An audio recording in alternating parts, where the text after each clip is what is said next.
బీసీలకు బాగా దగ్గర అవుతున్నట్టుగా బీసీనే ముఖ్యమంత్రిని చేస్తామని చెప్పిన మీ పార్టీ ఎక్కడో చిన్న చూపుగా దూరంగా ఆలోచించకుండా ఉంది అని అంటే ఓసీల గురించి అని చాలా బలంగా వినిపిస్తూ ఉంది. ఓసీలో కూడా ఈబీసీ అనే ఒక క్లాస్ని తయారు చేశారట రాజశేఖర్ రెడ్డి గారు. నేను మొన్న చదివాను అది. ఎకనామికల్ని బ్యాక్వర్డ్ క్లాసెస్ వాళ్ళకి ఫీజు రియంబర్స్మెంట్ ఇచ్చారంట కేంద్ర ప్రభుత్వం. మరి నిజంగా బీసీల గురించి కానీ ఓసీలో ఉన్న బ్యాక్వర్డ్ క్లాసెస్ వాళ్ళ గురించి ఏ రకమైన ప్రతిపాదనలు ఏ రకమైనటువంటి అగ్రకులాలకు సంబంధించినటువంటి పేదల కోసమే 10% రిజర్వేషన్ తీసుకొచ్చారు కదా ఈబీసీ పేరిట.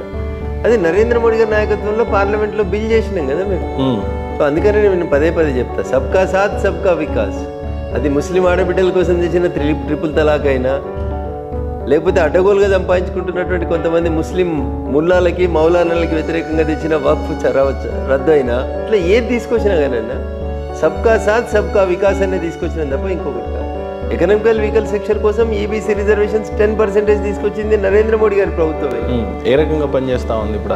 దురదృష్టం కొన్ని రాష్ట్రాలు అమలు చేయట్లేదు, కానీ భారత ప్రభుత్వం ఖచ్చితంగా దాన్ని అమలు చేస్తూ ఉంది. అనేక మంది అగ్రకులాల్లో ఉన్నటువంటి పేదలకి రిజర్వేషన్స్ ఉపయోగపడతా ఉన్నాయి.